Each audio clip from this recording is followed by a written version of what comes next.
sekarang kita akan mengisi dari informasi-informasi yang diberikan melalui soal. Jadi teman-teman semua ada pegang soal ya. Teman-teman semua ada pegang soal. Jadi kita akan mengisi informasi-informasi dari soal yang ada.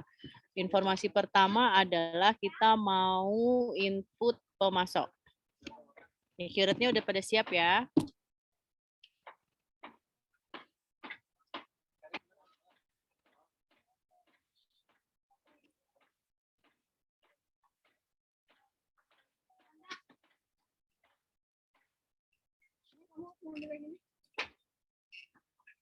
Ya, kita pergi ke namanya pemasok. Pemasok itu ada di bagian pembelian. Lalu kita pilih pemasok.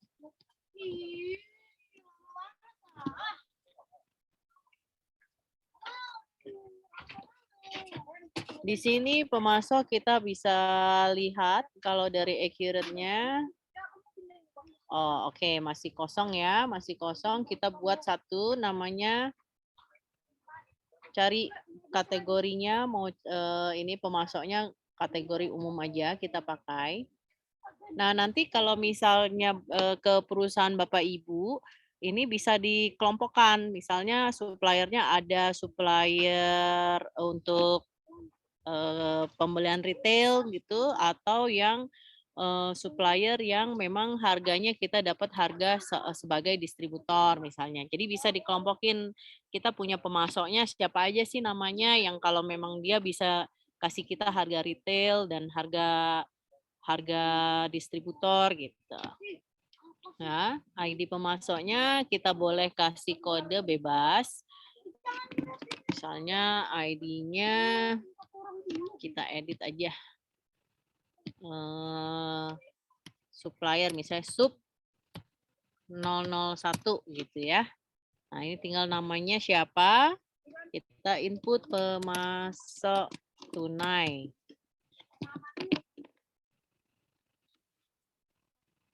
Informasi-informasi ini boleh diisi supaya teman-teman next-nya ingat gitu. Kalau misalnya kita mau cari nomor telepon bisnisnya, handphonenya, WhatsApp-nya gitu, ini silahkan boleh diisi selengkap mungkin. Nah, terus kalau misalnya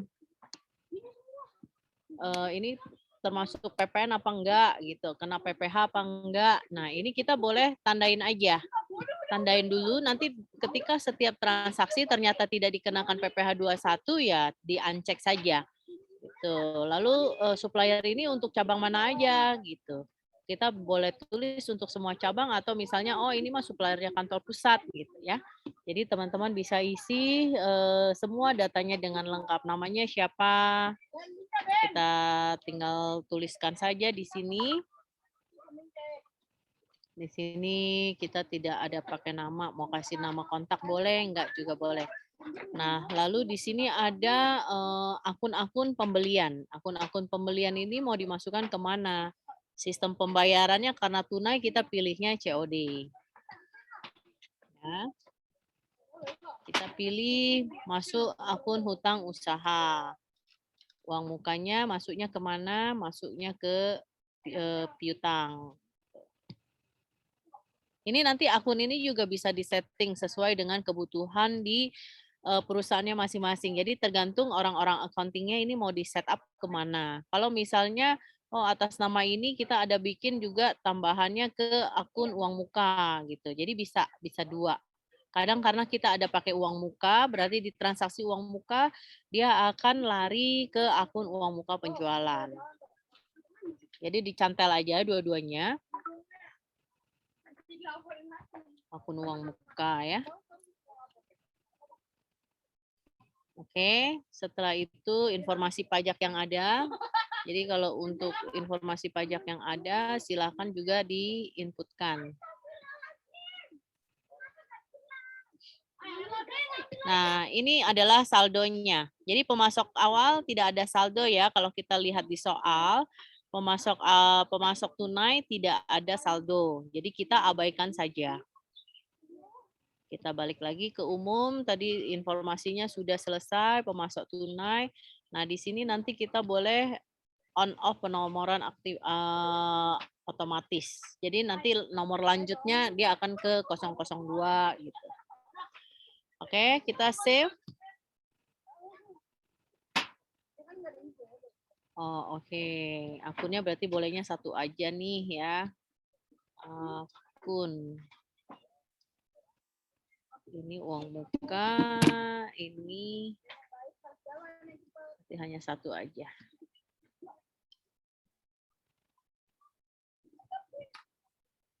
Oke, kalau kita lihat di daftar udah ada namanya pemasok tunai. Saldonya 0.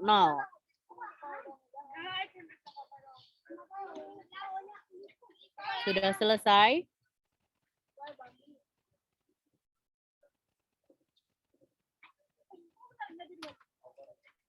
Yang sudah, kita lanjut ke tambah.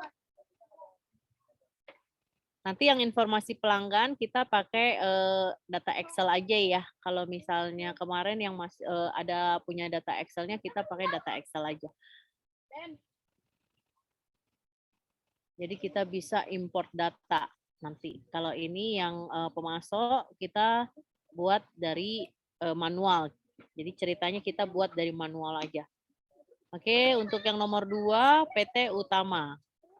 ID pemasok kita ikutkan saja, lalu namanya adalah PT Utama ya.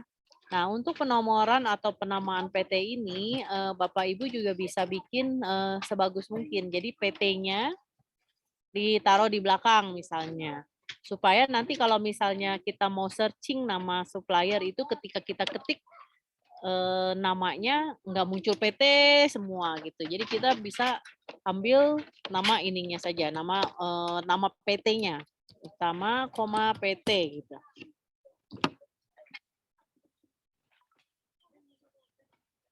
Utama PT. Ini ada 2 invoice kalau kita lihat ya. Jadi ada saldo awalnya 21 juta dan saldo awal 9 juta dengan nomor faktur 258 dan 667. Nah, kita anggap ini semua kita sudah isi. Kontaknya mau diisi boleh, nggak boleh. Terus description dan akun hutangnya kita pilihkan.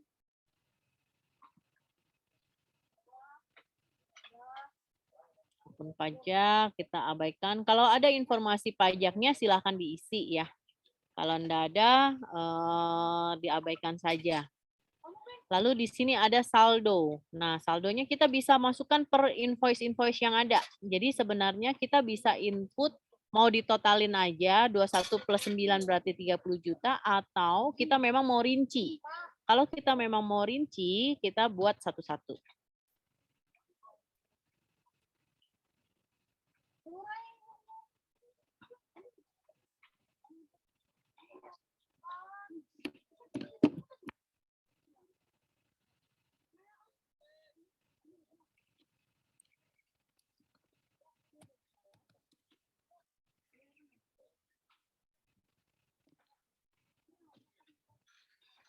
Kita input per tanggal kemarin itu kita kan mulainya per 31 Desember 2017 ya. Jadi kita input tanggalnya, tanggal transaksinya adalah 11/11/2017.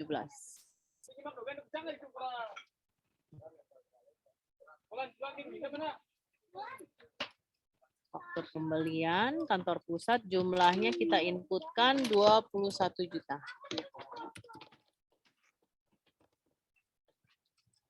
Di sini kita bisa input nomor invoice-nya. INV strip 258. Ya, sebelum kita save atau lanjut, kita periksa lagi. Mata uangnya rupiah 21 juta rupiah. Lalu nomor invoice-nya invoice 258, INV 258. Saldonya diinput per tanggal 11 November 2017. Oke, setelah itu ini kita saldo hutang invoice 258 11 November 2017. Jadi keterangan ini bebas. Ini supaya kita mudah mengingat atau waktu nyari ini angkanya angka apa sih gitu. Nah, teman-teman bisa menuliskan di keterangan. Lalu kita klikkan lanjut. Nah, setelah lanjut kita jangan lupa klik save. Nah, oke. Setelah itu kita lihat di sini. Nah, sudah ada 2 ya, tapi yang baru masuk saldo awalnya untuk PT Utama ini itu baru yang 21 juta. Padahal PT Utama kita punya hutang 21 plus 9. Berarti kita bikin PT-nya 2 kali nih gitu. Enggak, jadi kita tinggal edit saja di sini. Ya, di saldo sini kita tambah saja. Tambah per tanggal 7 Desember. 7 Desember 2017. Lalu nomor invoice-nya kita input INV garis miring 667. Saldonya kita isikan 9 juta. Keterangannya hutang invoice 667 tanggal tanggalnya saya belum ganti nih tadi nih, tanggal 7 Desember 2012. 7/12/2017. Ya, kita lanjut. Kita simpan. Nah, jadi kalau kita lihat di listing pemasok, teman-teman sudah bisa lihat itu saldonya, saldo hutangnya atau saldo awalnya itu 30 juta. Sampai di sini ada yang ketinggalan? Kalau enggak ada, kita lanjut ya. Kita lanjut. Nama pemasok ketiga adalah PT Inti Sejahtera.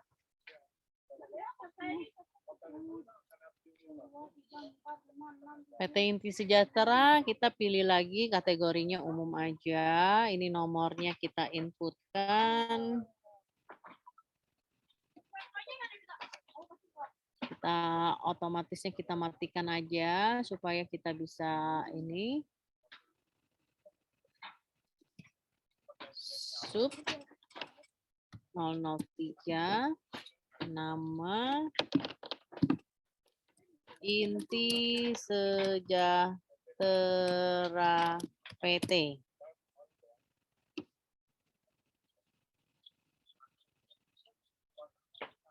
Ini saya anggap ini semua sudah lengkap, mau dikasih ya aja nggak apa-apa, kontaknya dan lain sebagainya. Akun hutangnya kita set up.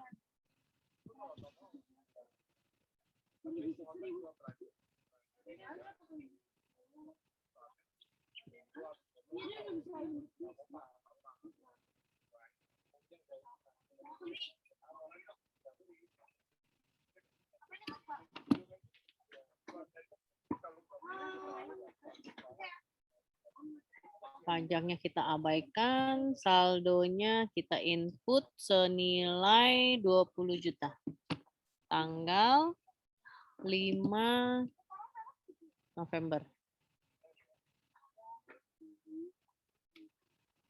Nomor invoice-nya F strip IS 887 dengan nilai 20 juta.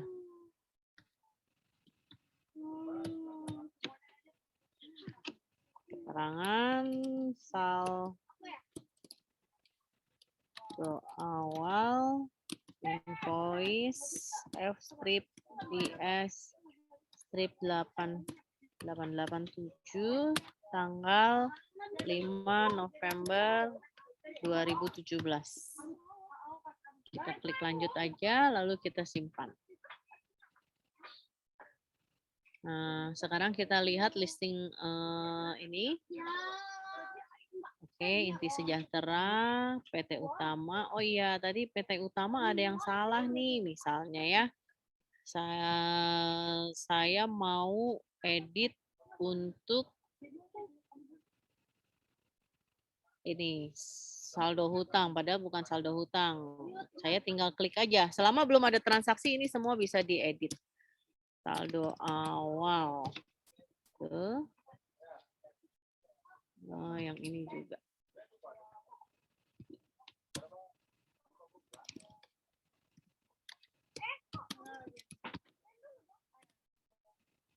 Oke.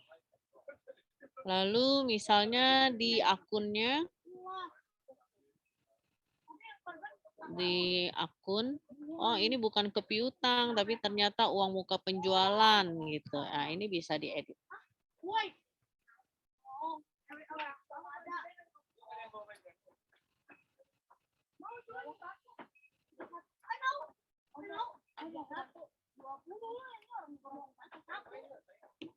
Muka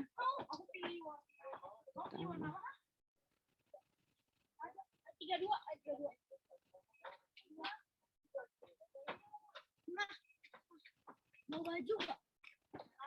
Bukan mau baju.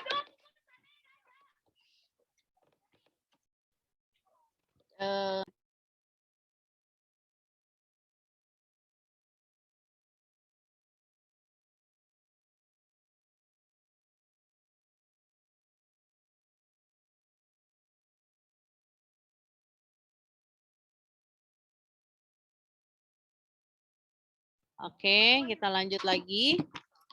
Tadi yang informasi untuk pemasok sudah ya. Sekarang kita ke pelanggan. Ada yang masih pegang data Excel untuk pelanggan. Kalau ada yang pegang data Excel pelanggan, itu kita tinggal ke penjualan. Kita cari pelanggan, ya pelanggan. Lalu di sini kita bisa import dari Excel.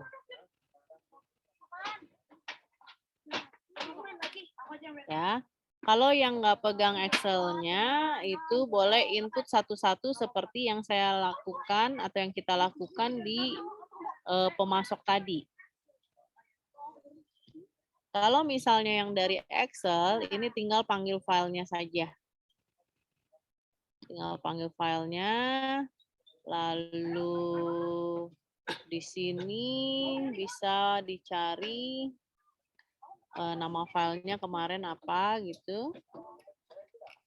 Nah, tinggal diunggah. Nanti dicocokin, akan ada apa kolom-kolomnya tinggal disesuaikan seperti ketika kita kemarin saya praktekkan untuk import chart of account. Kebetulan di sini laptop saya habis ada trouble, jadi saya tidak bisa import dulu. Saya input satu-satu ya. Yang mau ikut input satu-satu sama saya silakan. Kita buatkan nama pelanggan, cari pelanggan umum. Nah, ini sama untuk kategori ini mau pelanggan umum atau misalnya pelanggan yang memang belinya grosiran atau memang pelanggan distributor. Jadi kita bisa buat ya. Lalu di sini kita ketikkan namanya pelanggan tunai.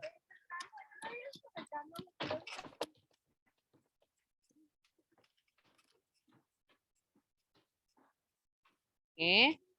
Untuk pelanggan tunai sama informasi yang kita perlukan kalau memang Bapak Ibu mempunyai data yang sangat lengkap terhadap data-data pelanggannya, dan ini sebenarnya penting ya, data kelengkapan pelanggan ini penting supaya nanti Bapak Ibu bisa follow up atau ada produk baru bisa diperkenalkan, atau misalnya kalau ulang tahun atau misalnya ada event itu bisa diberikan greetings gitu ya, diucapkan selamat dan lain sebagainya. Jadi sekarang sebagai salah satu penunjang customer excellent, ya kita perlu mempunyai atau menyimpan data-data customer dengan lengkap supaya mereka merasa dekat dengan kita, lalu supaya mereka juga mau repeat order terus karena servis kita baik gitu, karena hubungan kita baik gitu.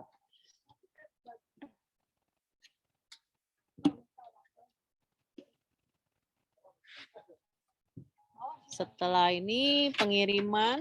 Nggak perlu ganti baju kan? Pengiriman sama, kita mau pakai pengiriman apa bisa ditulis. Jadi informasi-informasi pengiriman ini bisa disimpan. Kalau kita biasanya pakai JNE atau ini alamat pengirimannya mau kemana gitu. Kalau nggak sama, diketikkan lagi. Kalau sama, kalau misalnya kita sudah mengisi alamat di sini dengan lengkap, dia akan otomatis tersimpan. Kontak, penjualan. Nah, penjualan ini di sini kita memasukkan akun-akunnya. Kategori diskon. Diskon ini diskon umum. Oke. Syarat pembayarannya apa? Pembayarannya apakah dia memang tunai atau ada jatuh temponya.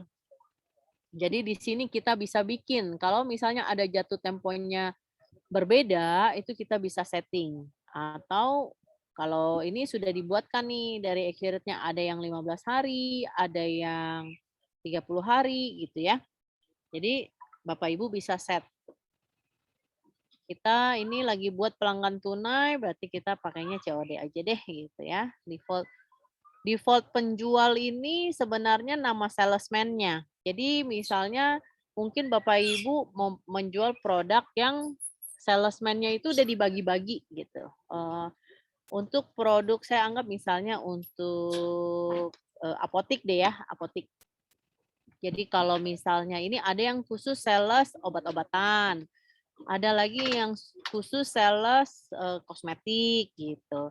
Terus ada lagi sales yang khusus alat-alat kesehatan. Nah, ini kita bisa tentukan, oke, yang ini nih cuma boleh dijual sama si sales A.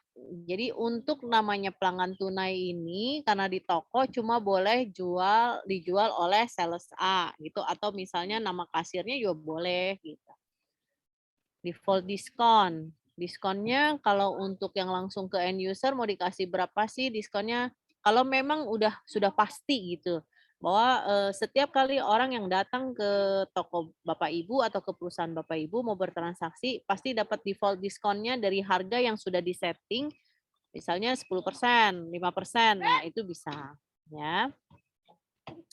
Terus apakah sifatnya konsinyasi? Kalau sifatnya konsinyasi kita bisa ketikkan iya, kalau tidak ya sudah diabaikan saja. Lalu akun piutangnya kita larikan ke akun piutang, uang muka kita larikan ke uang muka ya. Setelah itu sama seperti di fitur pembeliannya, kalau kita mengetahui informasi pajak atau menerbitkan faktur pajak, itu silakan diisikan secara lengkap data-datanya di sini. Lalu di sini sekarang kita mau menambahkan saldo. Pelanggan tunai nggak ada saldonya. Kenapa? Karena pelanggan tunai itu dianggap setiap kali dia datang transaksi ya selesai. Jadi nggak pakai hutang piutang gitu. Ya. Jadi tidak ada saldonya. Setelah selesai kita klik simpan.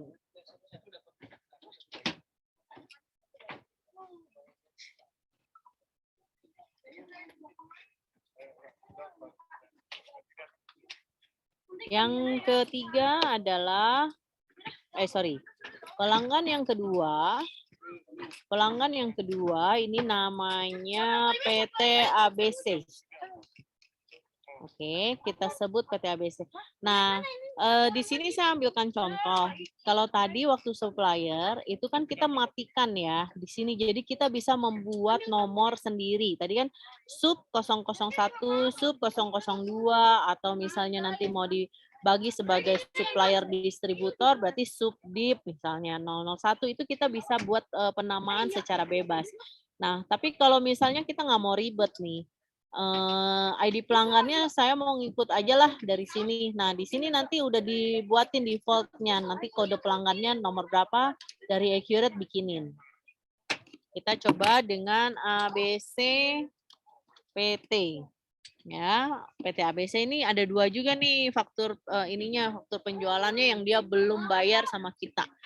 Jadi yang dia belum bayar sama kita masih ada 2 faktur. Kita abaikan yang lain-lain ininya ya, pengiriman, kontak, penjualan.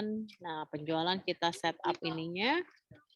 Kita pakai termin net 30 hari deh misalnya. Default penjualnya kalau nggak mau diisi ya sudah. Ini penjual tadi salesman-nya ya atau kasirnya. Lalu kita set up akunnya, akun piutang usaha, dan akun uang muka. Oh ya, kalau yang tadi melalui impor pelanggan itu akunnya sudah disediakan, tinggal ngikutin aja ya. Nah, informasi pajak, lalu saldonya. Sama seperti pembelian, kita tinggal inputkan saja. Invoice PT ABC ada 2. Berarti kita input yang pertama. Yang pertama itu invoice-nya tanggal 10 Desember 2017. Nomor fakturnya kita matikan karena kita mau ikutin nomor faktur yang ada di soal. Itu FP strip 025. Jumlahnya berapa? 12 juta. Keterangan saldo awal penjualan FP 025. Setelah kita isi, jangan lupa kita simpan, save.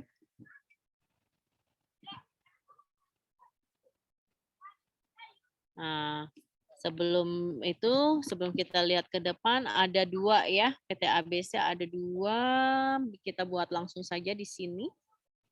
Oh, silakan perbaiki, nama harus diisi. Ini bukan ini, kita balik lagi ke PT ABC.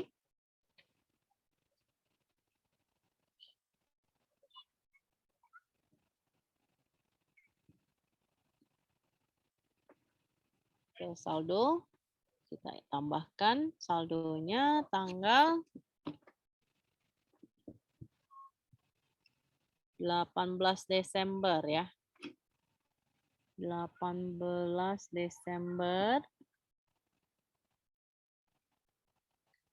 2017, ininya harganya 8 juta.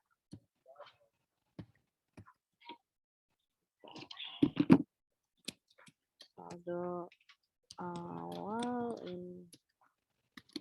penjualan invoice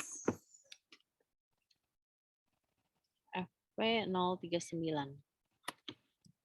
FP strip 039. Lanjut. Nomor kita ikut faktur.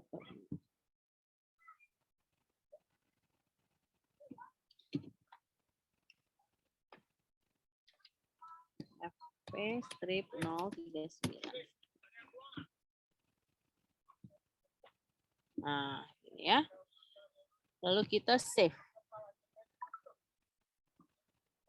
Jadi secara total untuk PT ABC itu kita punya piutang atau orang mesti bayar kita atas pembelian barang itu sebesar 20 juta.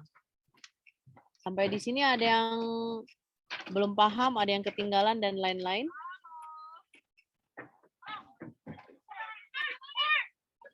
Oke, sorry saya baru lihat dari Ibu Dina dan Pak Jose, kalau data Excel pelanggan nggak di-download, pakai manual bisa nggak? Ya bisa, seperti yang sedang kita lakukan sekarang. Lalu kalau Pak Jose, template Excel-nya bagaimana supaya bisa langsung upload? Minggu lalu atau pada minggu lalu atau yang pertama kali saya sempat sharekan template Excel-nya ya. Teman-teman pada dapat semua ya. Yang ada chart of account, ada pelanggan, ada supplier, ada barang itu. Nah, itu pilih saja di sini import dari Excel.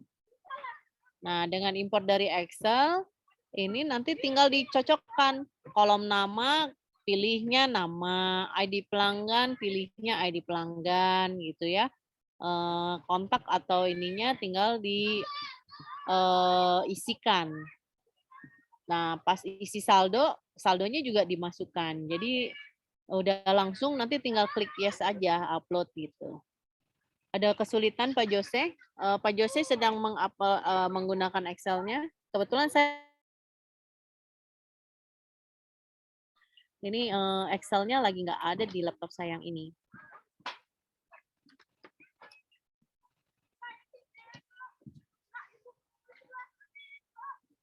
Ya, sudah berhasil upload-nya, Pak.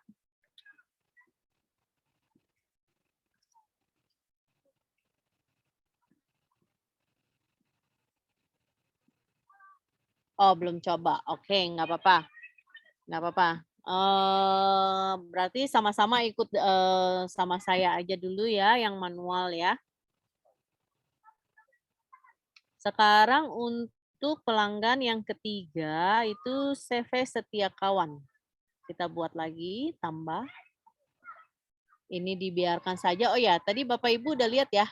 Ini kan kalau pelanggannya tadi pas di sini kita biarkan saja atau kita maksudnya on penomoran otomatis, langsung nomornya dibuatin nih sama Accurate. Langsung C001, C002 gitu. C ini maksudnya customer gitu ya. Nah, kalau yang tadi waktu di pembelian, waktu kita masukkan vendor, ini kan di sininya saya matikan. Di sini saya matikan, tapi kita mengisi sendiri. Jadi SUP 003, SUP 004 lanjutannya. Jadi kalau misalnya kayak kita bikin data baru, kalau misalnya saya nggak matikan, nanti munculnya gini nih, nanti ada P atau pemasok gitu 001. Tapi kalau tadi waktu kita input, kan kita matikan, kita tulisnya jadi sub 001, sub 002 gitu ya. Jadi teman-teman paham, oke fungsi ini tuh apa sih gitu. Fungsinya adalah untuk memudahkan kita memberikan penomoran. Kalau kita memang sudah punya kode pelanggan sendiri yang nggak bisa diganti-ganti, berarti ininya dimatikan. Tapi kalau misalnya sekarang nih mau pakai sistem baru, terus saya bingung juga kalau mesti bikin penomoran sendiri gitu. Ya udah, ikutin aja ya. Oke, kita balik lagi ke penjualan tadi, ke pelanggannya. Kita tambah. Sekarang CV setia kawan.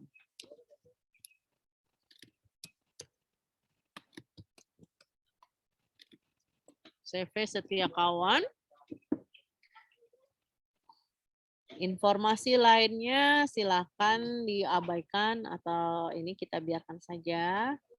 Penjualannya, akunnya kita pilih lagi. Di sini piutang usaha dan uang muka. Setelah itu kita input saldonya. Saldonya untuk setiap kawan itu 15 juta pada tanggal 23 Desember. 23 Desember, nomor invoice-nya kita input karena di sini sudah ada penomoran dari soal. Jadi kalau enggak, ini juga bisa otomatis pembuatannya langsung dari accurate-nya. Tapi karena kita di soal sudah ada ditentukan ini ada FP 115. Jadi kita isi aja. FP strip 115. FP garis miring 115 ya. Pada tanggal 23 Desember. Lalu jumlahnya 15 juta.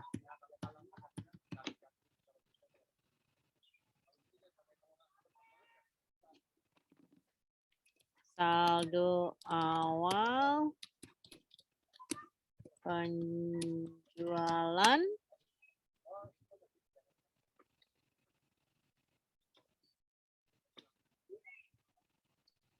dua 2017. Lalu kita simpan. Ini cuma satu ya. Yang CV setiap kawan cuma satu, jadi kita langsung simpan aja.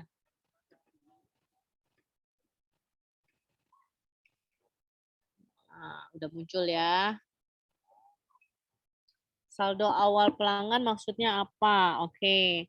Jadi selama ini misalnya sebelum Ibu Bapak pakai Accurate, itu Ibu Bapak kan udah ada transaksi nih. Misalnya Ibu jualan toko bangunan deh misalnya ya, toko bangunan. Sebelum Ibu pakai Accurate, itu kan nyatetnya di buku atau nyatetnya di Excel. Jadi misalnya saya beli sama Ibu Dina. Saya beli sama Ibu Dina tuh kemarin. Beli sama Ibu Dina beli 50 sak semen misalnya. Harganya itu 500.000. 500.000. Nah, Ibu kan udah catat di buku. Tapi hari ini Ibu mau pakai Accurate nih. Pokoknya mulai hari ini nggak bakalan mau catat di buku-buku lagi deh gitu. Tapi kan saya masih berhutang. Kemarin saya beli sama Ibu tuh utang gitu. Saya beli sama Ibu masih hutang 500.000. Kalau nggak dimasukkan ke dalam Accurate, berarti kan Ibu ada kehilangan uang 500.000 atau maksudnya perlu nagih nih 500.000-nya nih, orang kemarin belum bayar kok gitu. Nah, itu yang dimasukkan sebagai saldo awal. Kalau misalnya saya kemarin belinya cash, itu nggak usah dimasukin lagi. Tapi yang perlu dimasukkan adalah yang masih sifatnya adalah hutang. Kita hutang sama supplier atau kita hutang atau orang hutang sama kita yang kita masukkan sebagai saldo awal. Plus juga termasuk barang-barang. Kalau misalnya per kemarin saldo atau istilahnya apa ya stok opnam semen Ibu itu masih ada 100 sak di gudang. Nah, kan besok-besok udah nggak mau pakai buku, maunya pakai Accurate aja. Diisi kita mulai pakai hari ini nih gitu. Nah, itu perlu dimasukkan. Kalau enggak, nanti waktu Ibu mau jual semen itu kan tidak tercatat. Di Accurate-nya tidak tercatat. Padahal itu adalah barang yang masih kita bisa jual gitu. Itu yang disebut dengan saldo awal. Kira-kira ilustrasinya bisa diterima Bu Dina?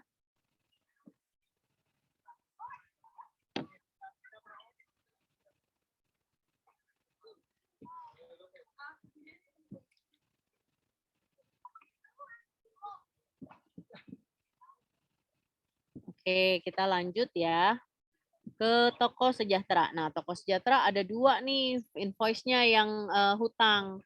Jadi dianggap bahwa pada tanggal 1 Desember 2017 itu Toko Sejahtera ada ambil barang atau ada beli barang sama kita dan belum bayar 7.500.000. Terus tanggal 29 Desember dia ngambil barang lagi yang belum dibayar sampai kita anggap sampai hari ini kita mau pakai Accurate gitu. Lalu ketika hari ini kita mau pakai Accurate, kita harus masukin nih supaya kita punya catatan. Besok-besok catatannya nggak lihat lagi di buku, tapi lihatnya di Accurate-nya. Gitu. Kita tambah.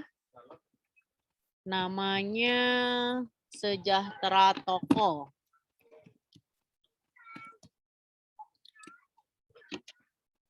Oke, yang lain saya abaikan. Ke penjualan akun ini kita masukkan. Kalau ada transaksi uang muka, kita mau larinya ke akun uang muka. Lalu kita inputkan saldonya. Di sini ada 2 invoice per tanggal 1 Desember 2017. Nomor fakturnya FP017.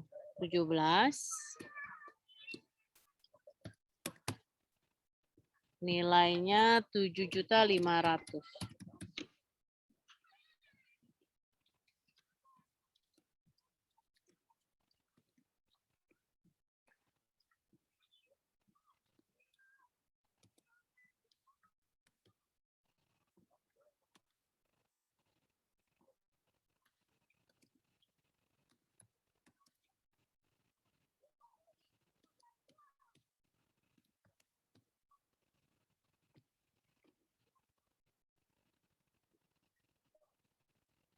Oke, agak bingung. Pelanggan kalau bayar cash nggak pernah utang apa juga ada saldo? Nggak ada.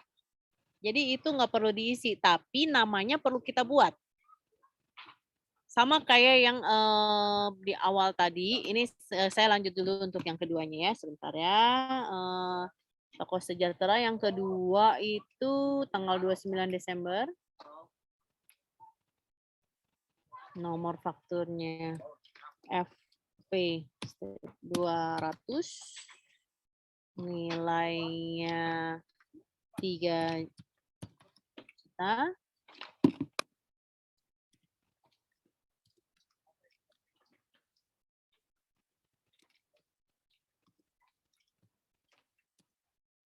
Tanggal 29/12/2017. Kita simpan. Nah, ini sama kayak yang kita pelanggan tunai ataupun misalnya si PT ABC. Kalau waktu kita mau transaksi nggak ada saldonya, dia nggak berhutang apa-apa karena dia setiap kali selalu langsung bayar, atau kita memang tidak ada jualan berhutang, ya udah saldonya dikosongkan saja. Ya betul Bu, jadi saldonya dikosongkan saja. Jadi di sininya nggak usah diisi.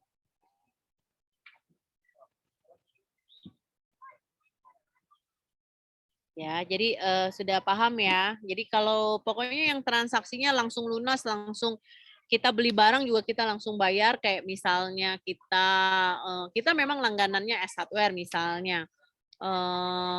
Ada barang-barang yang kita jual Crisbo-nya misalnya gitu ya, atau barang-barang mereknya S gitu. Nah, tapi S itu mengharuskan kita selalu bayarnya cash, dia nggak pakai hutang-hutangan gitu. Nah, itu kita masukkan namanya S, tapi saldonya nggak usah diisi gitu.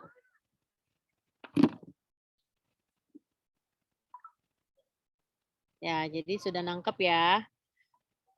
Nah, sekarang kita masuk ke informasi barang. Untuk teman-teman yang punya Excel-nya, mau langsung di-import boleh, atau mau ikut saya, kita import satu-satu juga biar lebih pakem ya, biar lebih lancar gitu, boleh.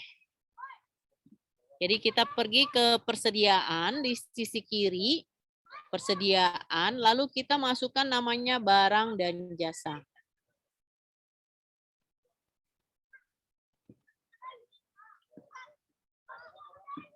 Oke.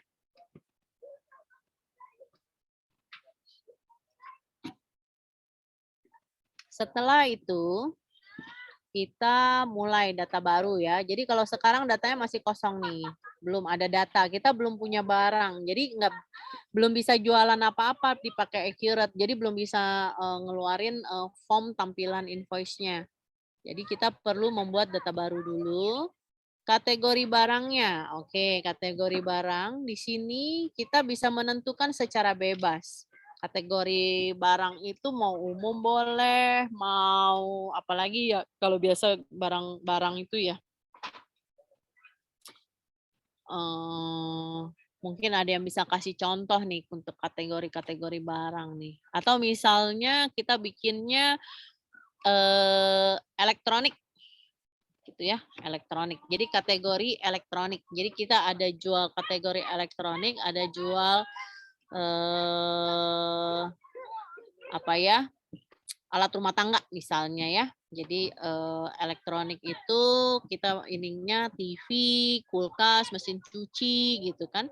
Nah, nanti kategori alat rumah tangganya misalnya setrika, kipas angin dan lain sebagainya. Misalnya gitu ya.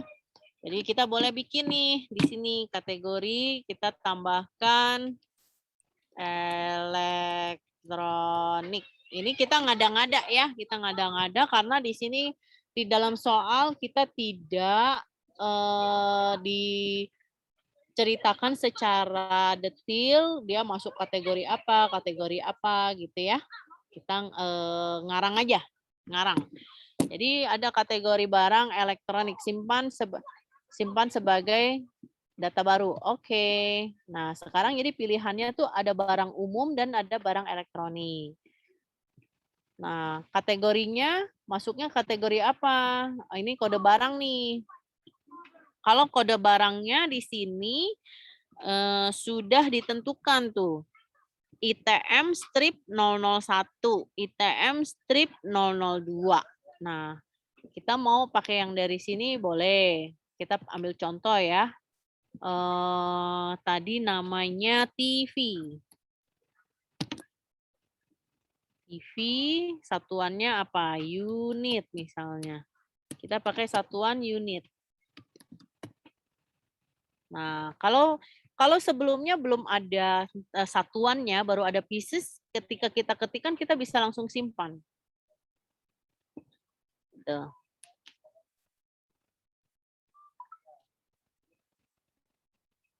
Oke. Dipakai di semua cabang. Kalau ada barcode-nya boleh di-scan. Substitusi dengan, nah ini misalnya kalau barang TV ini nggak ada, bisa diganti dengan barang lain nggak gitu. Misalnya tepung deh, tepung terigu kunci, tapi ada juga tepung terigu yang nggak pakai merek gitu. Boleh nggak ditukar kalau misalnya pas barangnya habis, kita jual merek lain, tapi tetap ngambil stoknya dari sini, namanya yang ini, boleh nggak? Nah itu bisa. Nah ini kita tidak pakai ya kali ini. Penjualannya tuh kalau mau langsung dikasih default diskon bisa. Jadi kalau misalnya kasir Anda itu nggak dikasih ngubah-ngubah harga, itu kita bisa setup aja diskon paling maksimalnya berapa gitu. Jadi nanti pas bikin invoice tuh dia udah nggak bisa ketik-ketik mesti kasih diskon berapa itu udah nggak bisa gitu. Itu namanya fungsi default discount yang ditentukan.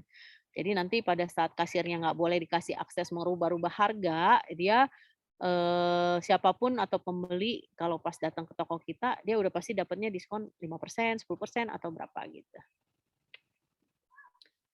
Default harga jual satuan. Nah, ini mau dijual berapa sih harga ininya supaya dia tampil otomatis. Nah, di situ kan ada informasinya ya, harga jualnya 3 juta. Ya kita inputkan aja 3 juta. Tuh. Jadi supaya nanti pada saat kita narik barang, kita nggak nginput lagi harga jualnya berapa ya gitu. Tapi dia kasir tuh udah langsung lihat, oh harganya 3 juta gitu. Itu fungsinya. Lalu kalau kita memang sudah pasti suppliernya dia aja gitu ya, ini kita bisa tentukan bahwa oh oke sebenarnya kita ngambilnya dari supplier siapa gitu. Ini kita bisa langsung menentukan. Jadi supaya ketika nanti order lagi ya kita udah tahu oh oke pemasoknya tuh ini gitu. Harga satuan belinya unit juga. Harga belinya berapa?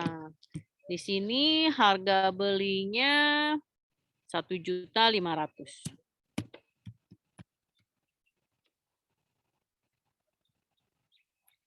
Nah, terus kalau minimum beli ini untuk apa? Ini untuk menentukan kalau misalnya kita mau beli jumlahnya tuh berapa sih? ditentukan oleh pemasok. Misalnya, oh kalau mau order TV ini harus minimal, 2 unit gitu. Jadi kita sebagai informasi kita boleh ketikkan di sini. Lalu batas minimum stok, supaya kita nggak banyak, kebelian barangnya, kita bisa nih, pokoknya atau nggak kehabisan sampai habis. Nah, kita bisa, set up batas minimum stok. Pokoknya kalau sisa satu di pas pencatatan atau sisa 2 di pencatatan, kita udah musti order nih ke supplier gitu, ya. Bagaimana kalau harga jual berbeda untuk setiap pelanggan? Oh bisa.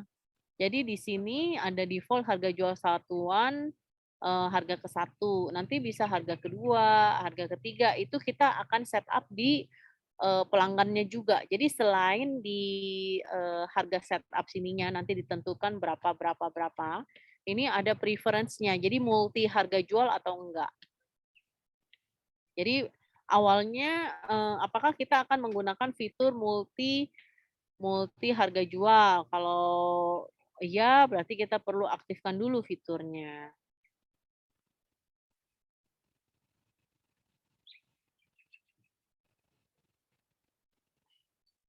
Oh, oke. Ini kemarin kita sempat setup-nya ke rata-rata ya. Kita ganti aja ya, mumpung belum ada transaksi, ganti ke Vivo aja ya. Jadi di setup soalnya ininya pakainya Vivo ya.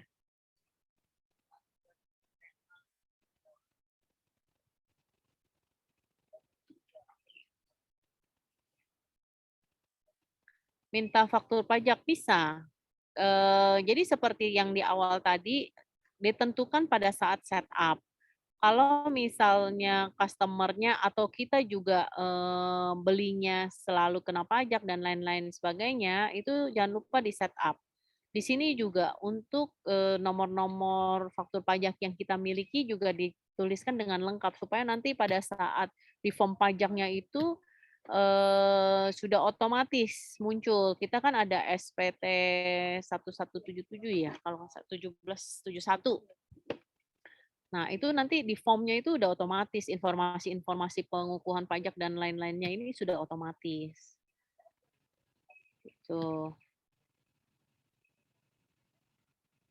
Nih, di sini pelanggan baru selalu termasuk pajak atau tidak termasuk pajak. Ini tinggal nanti setupnya centang atau tidak centang atau tidak centang gitu. Kurang lebih seperti itu. Akun perkiraan perusahaan itu. Nah, ini di sini.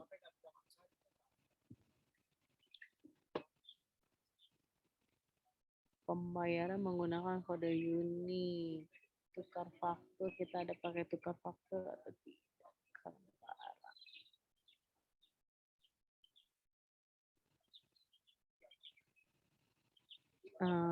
Minta faktur berbeda-beda itu maksudnya gimana ya?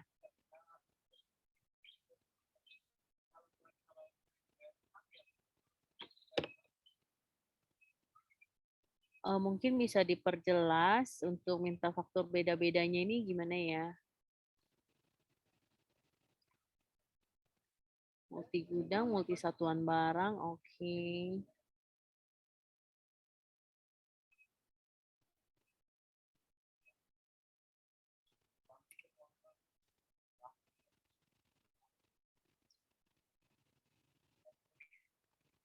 Penyesuaian.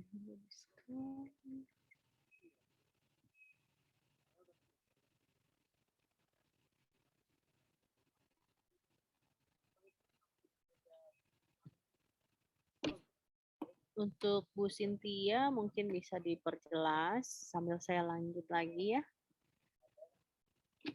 Jadi setup harga berbeda-beda kepada customer bisa.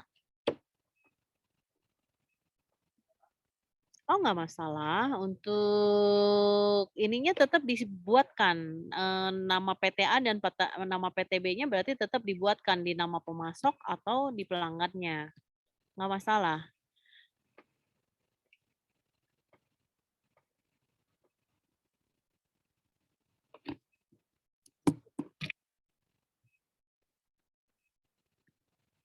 Lanjut ke sini, saldo.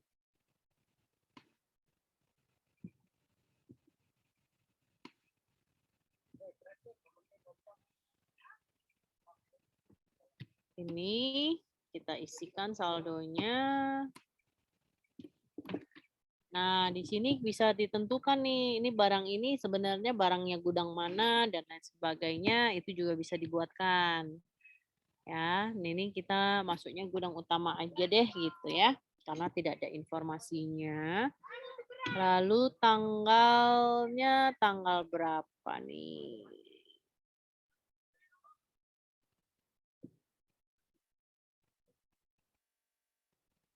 Tanggalnya kita tanggal 31 Desember 2017 saja ya kita ininya. Kuantitasnya masih ada saldonya 50 piece. Jadi pada saat Ibu Bapak menggunakan Accurate, catatan bukunya ini masih kasih tahu stoknya masih ada sisa 50 loh gitu. Ya udah kita tulis harga satu unit, biaya satuannya itu 1.500.000. Harga beli akhirnya.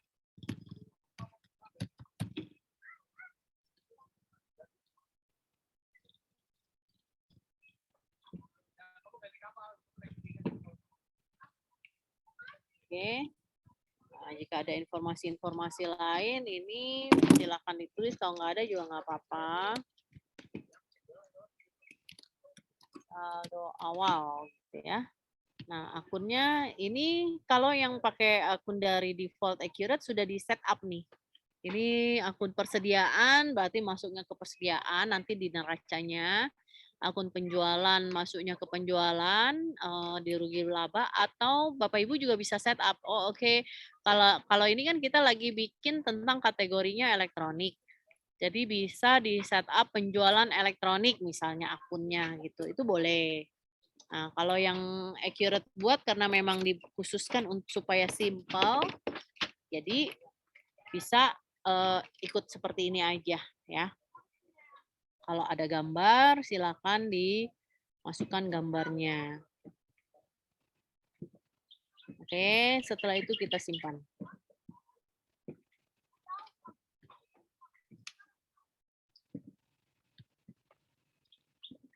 Nah, sudah kelihatan ya, ada TV, kode barangnya juga langsung, karena tadi kita pakainya yang otomatis, persediaan unit ada 50. Salah nih ternyata gitu. Ini kan item kode barangnya udah ada gitu. Kok ini nomornya cuma begini? Nah, kita tinggal edit aja. Kita klik dulu barangnya sini, kita ganti kode barangnya.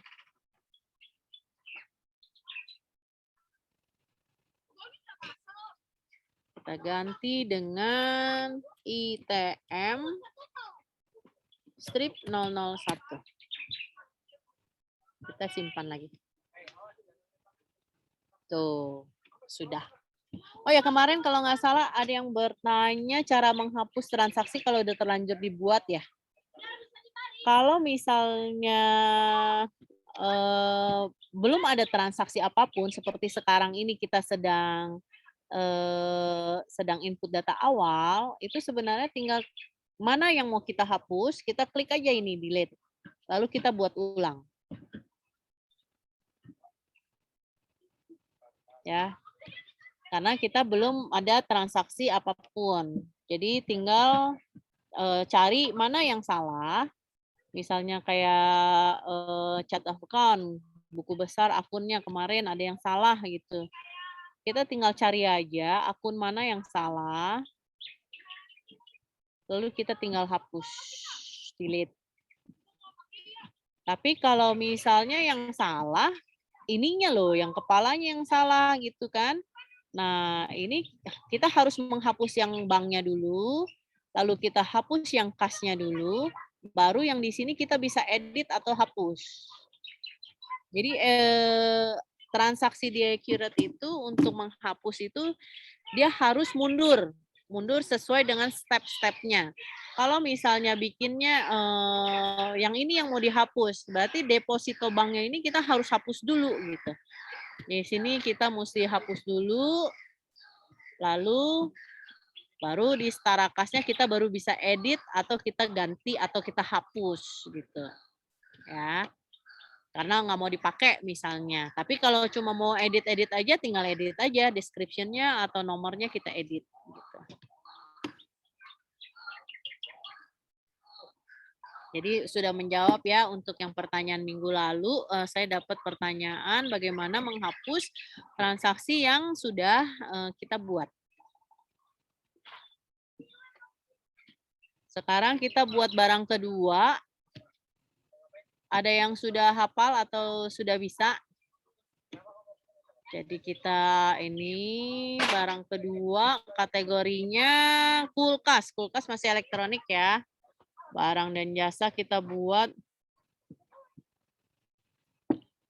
Ini kita matikan karena sudah ada nomornya ITM strip 002.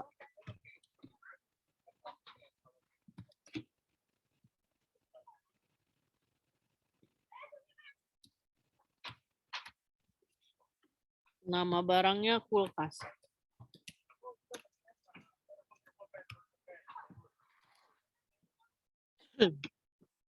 Nah, sebenarnya ini kategori barang juga bisa dibikin bertingkat lagi.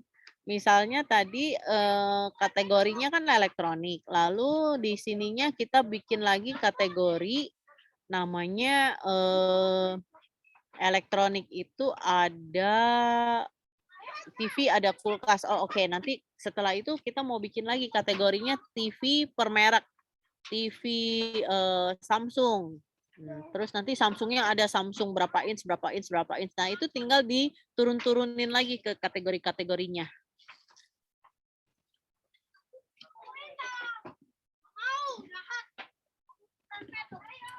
Elektronik, kulkas, satuannya unit. Ini kita abaikan saja, akunnya, diskonnya kita abaikan. Lalu harganya 4 juta. Sorry, harga default satuannya jualnya 8 juta. Oke. Default pemasok sama seperti tadi. Kita bisa isi siapa, kita biasanya beli kulkas, terus harga belinya berapa, lalu minimum harus beli berapa, tunggu stok tinggal berapa, kita udah mesti order, dan lain sebagainya ya. Gitu. Jadi ini kita bisa lakukan. Oh ya, di situ di soal itu note, seluruh barang dan jasa dalam transaksi jual beli dikenakan PPN 10%. Ini jangan lupa kita cantelin.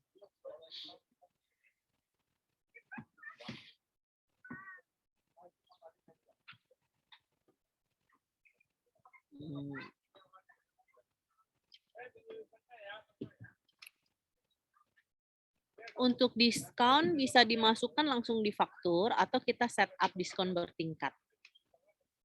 Jadi di sini misalnya 10%.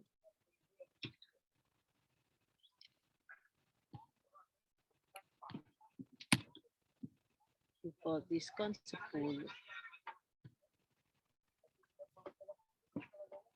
Nah, ini perlu edit nih. Kita perlu oke. Ininya ada yang salah, DPP-nya.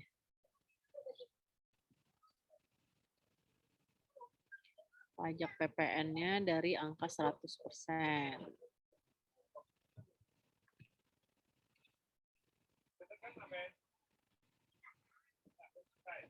Nah, ya.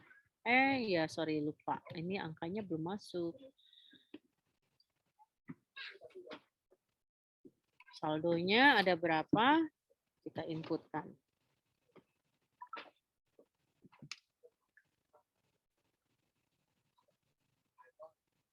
Per 31 ada 20.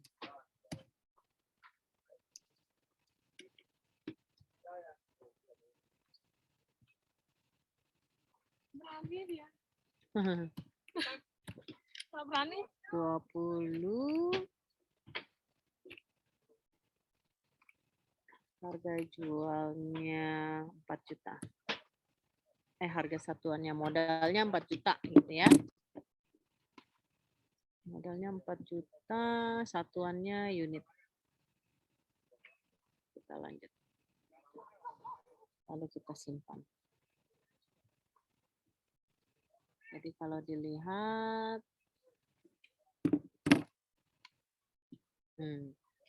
ini kalau kita lihat ke laporan juga sebenarnya sudah ada laporan Mbak.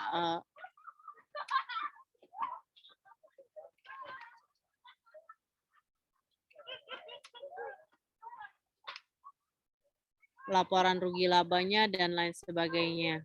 Atau laporan persediaan barang.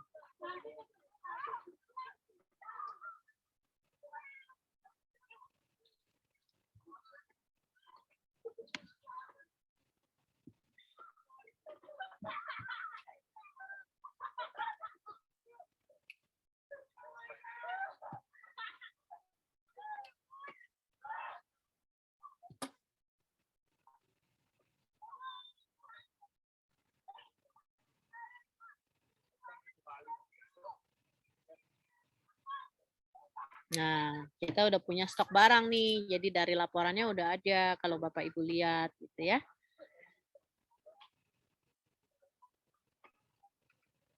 Jadi laporannya kalaupun mau lihat di laporan neraca juga ada gitu. Saldo-saldo awal kita.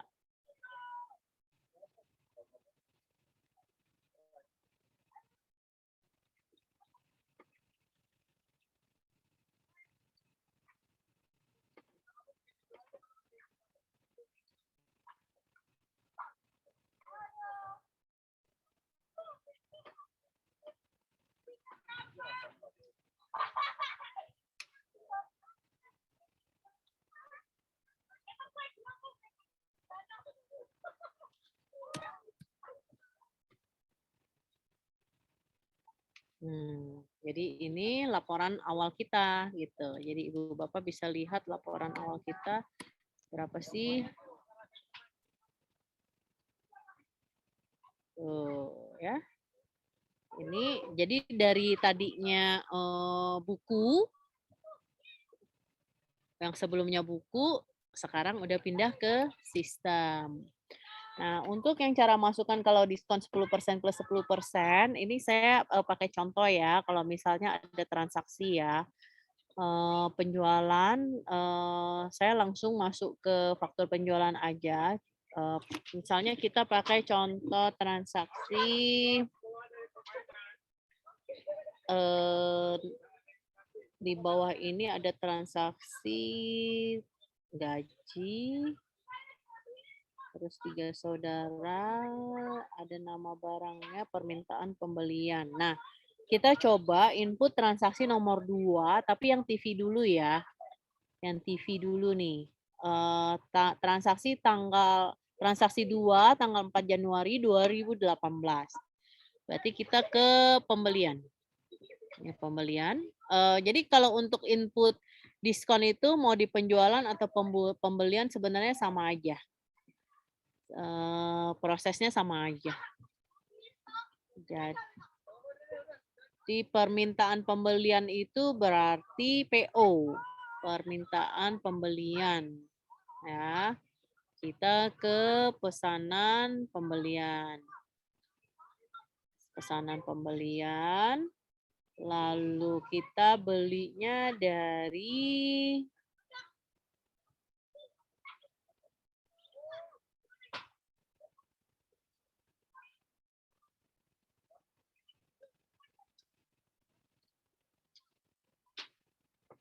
mau belinya dari siapa nih? Dari 3 saudara ya.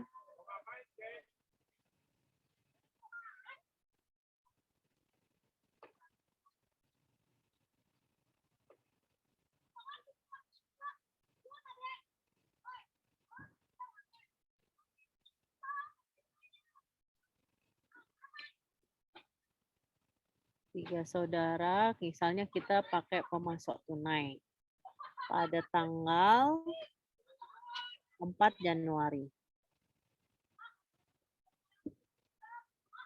2018.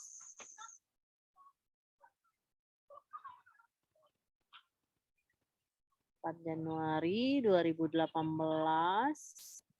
kita bisa input nomor pesanan pembeliannya. Ini sama. Jadi kalau yang ada otomatis begini, kita ngikut dari Accurate. Tapi kalau kita punya nomor sendiri pesanannya, kita matikan, lalu kita input. PR titik 2018 titik 01 titik 2341. Ya. Lalu kita cari barangnya TV. TV mau belinya berapa? 10. 10 unit.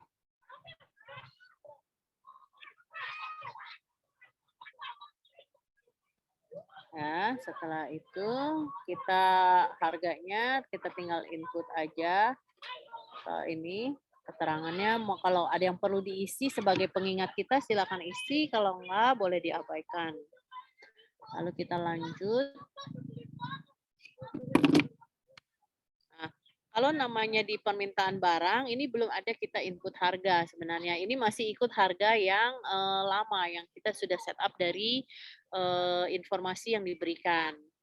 Ini belum ada diskonnya. Ya, tapi kalau misalnya ada diskon nih 10%, ini sebenarnya kita sudah bisa isikan diskonnya di sini. Diskonnya 10% berapa?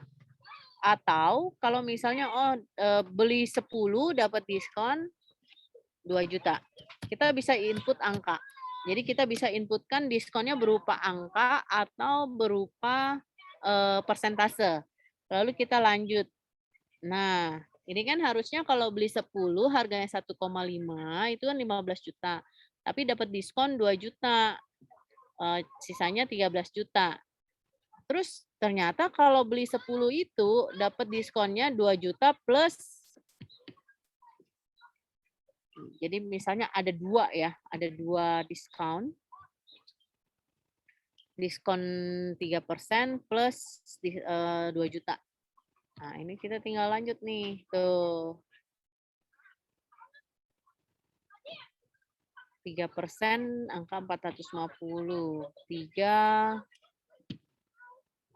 di sini plus 5 juga bisa.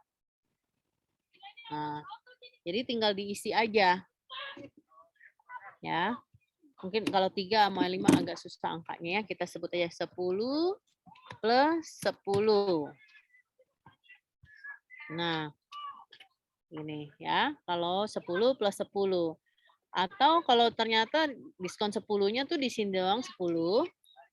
Di sini 10. Kan per barangnya itu diskonnya dapat 10%.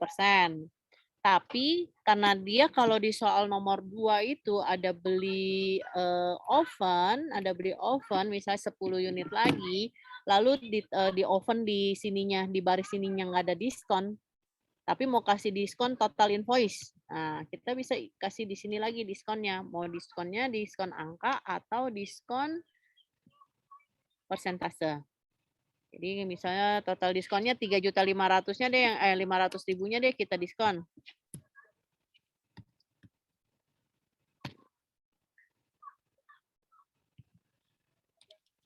Udah, kita tinggal proses aja simpan. Nah, dengan begini kita sudah punya namanya satu permintaan pembelian, terus dapat diskon, diskon per barangnya ada diskon, diskon per ininya juga ada diskon gitu. Nah, ini contoh soalnya. Jadi ini mungkin saya hapus saja. Ini hanya contoh dulu. Nanti kalau kita sudah masuk ke transaksi-transaksinya jadi biar lebih enak. Jadi supaya datanya nggak berantakan. Nanti kalau ini kan kita mau lihat nilai hasilnya jadi kurang pas gitu ya. Nah, oke, sekarang kalau ini saya mau hapus gimana? Ini tinggal kita buka aja terus hapus. Ini transaksi ini mau saya batalkan. Ya udah, gini. Tinggal saya hapus.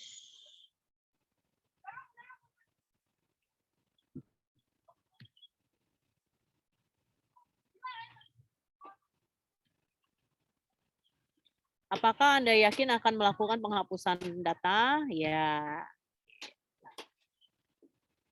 Nah, sampai di sini kira-kira kita baru input data, tinggal 2 menit nih waktunya. Atau masih ada waktu lagi Pak Tony? Ya, oke. Jadi, oh ya ada, untuk penghapusan data ada lognya. Jadi tergantung user yang mengerjakan ini diberi akses atau tidak.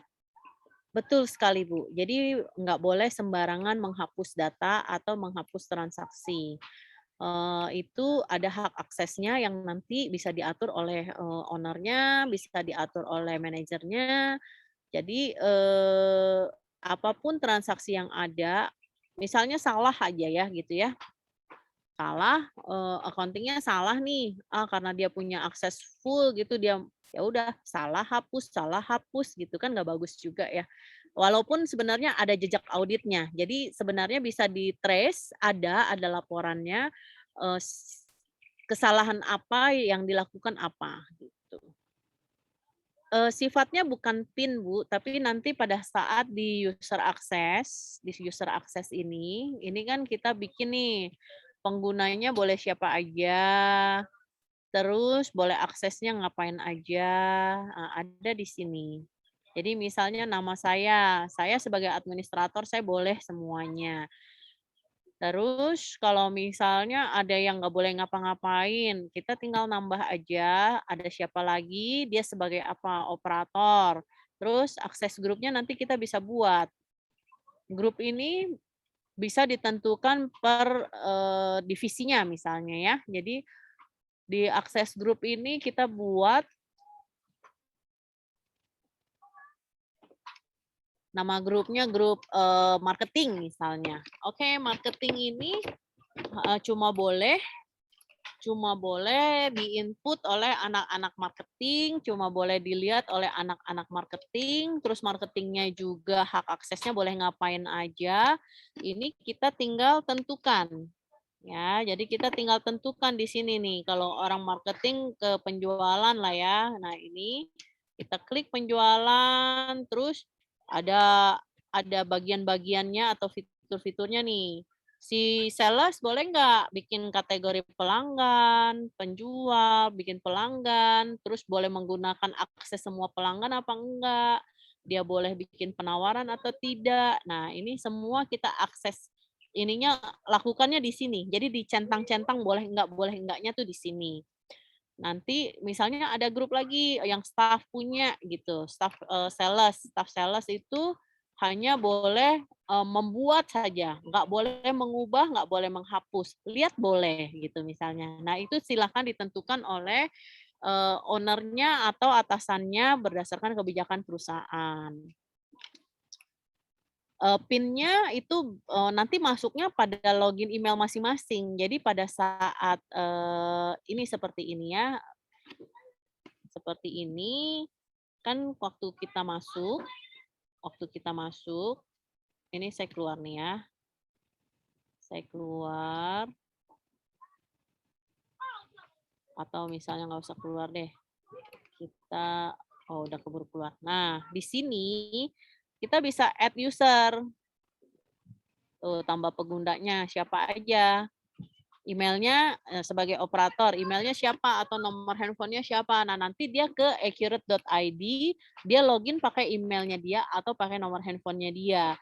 Jadi dia hanya bisa melihat, oke, saya ada database ini karena saya dikasih akses, tapi di dalam-dalamnya ini saya tidak bisa mengakses semua fitur-fitur yang ada di sebelah kiri ini. Di mana, Mas? Dan di bagian? Di mobil.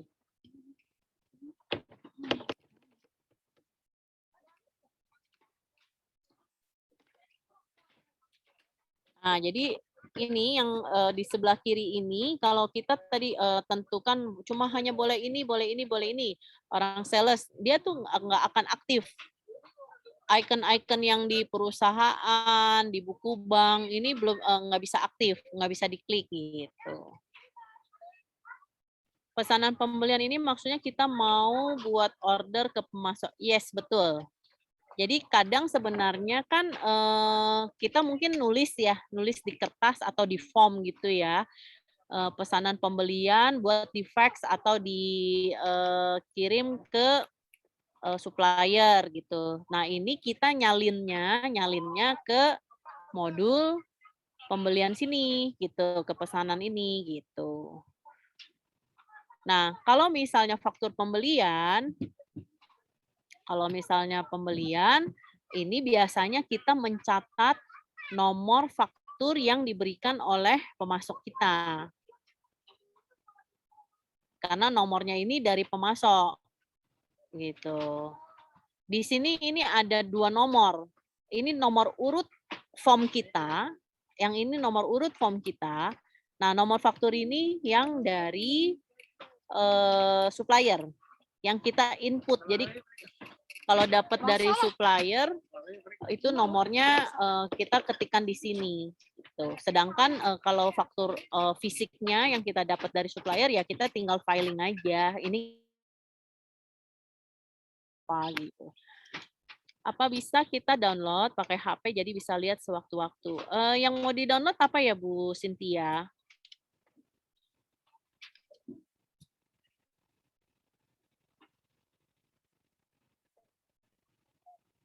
Semua form yang kita buat, itu bisa di, print screen ya, atau dijadikan PDF gitu. Kalau misalnya untuk lihat data dan lain-lain, sebenarnya Ibu tinggal login dari HP juga nggak apa-apa. Ini seperti kayak sekarang ini kita praktek misalnya, prakteknya Ibu inputnya dari handphone juga sebenarnya bisa, gitu. Nah, untuk barang, ini kan kita belum input semua ya, belum input semua, karena waktunya tidak cukup. Tapi minggu depan kita, saya berharap teman-teman semua mau coba ngisi untuk yang mesin cuci, oven, rice cooker. Yang jasa reparasi kalau belum bisa nggak masalah. Oh ya, tadi waktu bikin barang saya lupa menjelaskan sedikit lagi. Waktu bikin barang itu, jadi nanti kalau mau bikin yang jasa reparasi juga bisa ya. Nah, di sini tadi waktu kita bikin barang,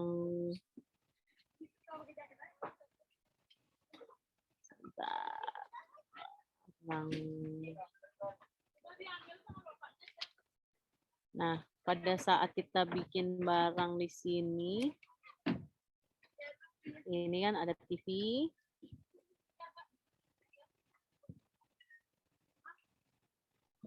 Nah, di sini ada tipe jenis barangnya tipe persediaan. Nah, kalau kita bikin baru, di sini ada pilihannya. Jadi yang menentukan setup barang kita betul atau tidak itu di sini ya. Jadi kalau yang kita pilih tipenya persediaan, jenis barangnya persediaan, berarti ini barangnya mempunyai stok. Jadi segala sesuatu, baik itu barang atau jasa yang kita mau perhitungkan stoknya atau kita mau perhitungkan histori keluar masuk barangnya, boleh dipilih persediaan yang nanti ada kontrol stoknya, ada stok opnamnya, ada perhitungan stoknya gitu ya, ada returnya, ada apa lagi ya. Jadi hal-hal yang berhubungan dengan yang saya sebutkan tadi, pilihnya persediaan. Sedangkan kalau non persediaan, perbedaannya itu, ini tidak terhitung atau tidak dapat dihitung.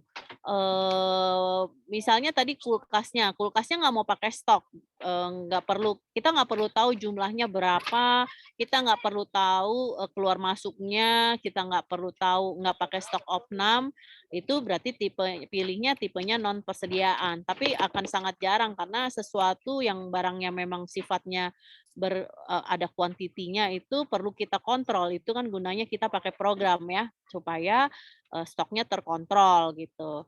Nah, non persediaan ini bisa dipakai untuk barang-barang atau jasa yang juga, misalnya, "Oh, saya udah beli jasa kamu, tapi saya boleh batalin kalau misalnya ternyata customer saya nggak jadi," gitu. Nah, ini pakai persediaan nggak apa-apa. Kita bisa, membuat retur invoice. Persediaan, non persediaan kita bisa membuat, faktur retur.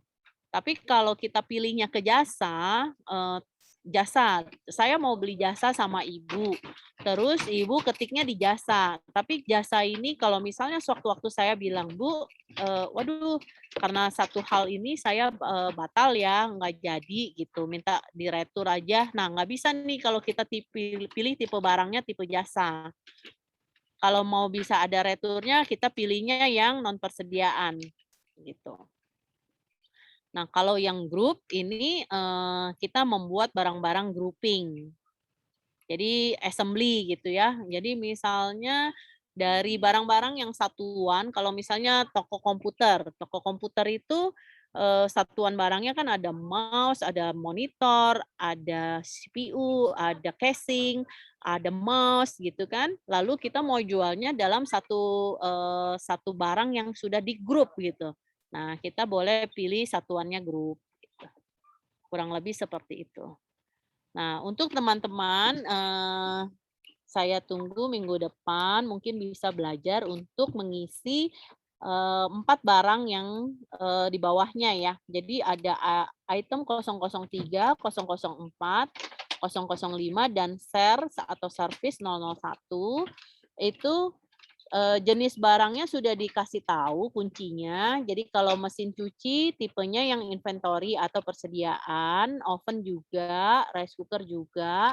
Nah, kecuali yang jasa reparasi pilihnya yang jasa atau servis.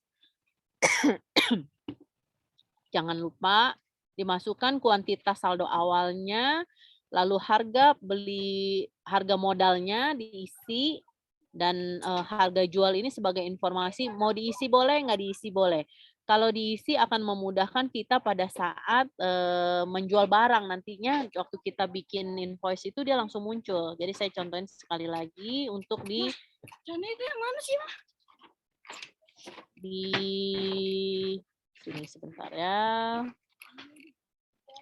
Misalnya faktur penjualan.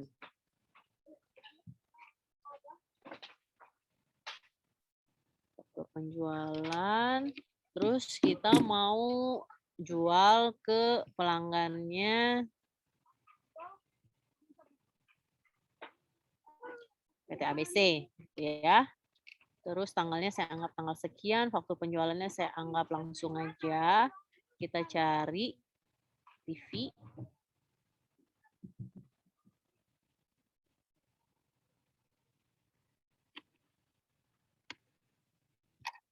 Kuantitinya 1 aja misalnya. Nah, ini kalau ini waktu bikin nih, kita udah dikasih tahu nih, oh ada stok yang dapat dijualnya ada 50, itu dari mana? Dari waktu tadi kita input saldo awal. Nah, ini tinggal kita lihat tuh harganya udah langsung kan. Jadi kasir kita tuh nggak usah input harga lagi, ini harga jualnya berapa ya gitu. Kalau misalnya default diskonnya kita juga isikan di awal setup tadi, ini default diskonnya juga udah langsung muncul misalnya 10% atau berapa persen gitu. Jadi kasir yang tidak dikasih akses untuk merubah-rubah harga, misalnya Bapak Ibu jualannya jarang-jarang lah ke toko gitu kan. Eee, Terus sebenarnya kasir boleh kasih spare diskon itu misalnya 5%.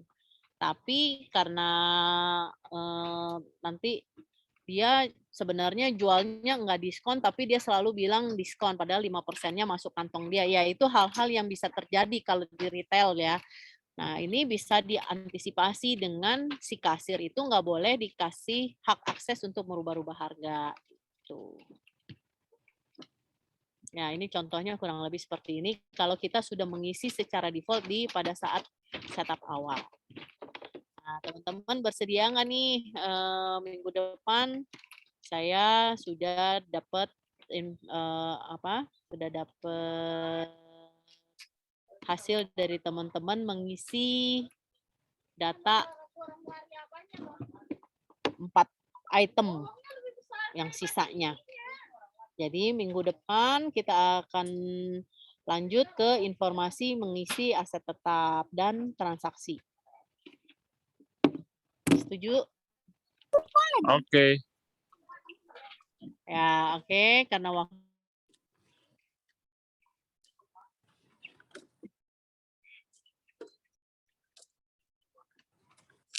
Oke, sahabat kelas, untuk kelas hari ini kita akhiri sampai di sini.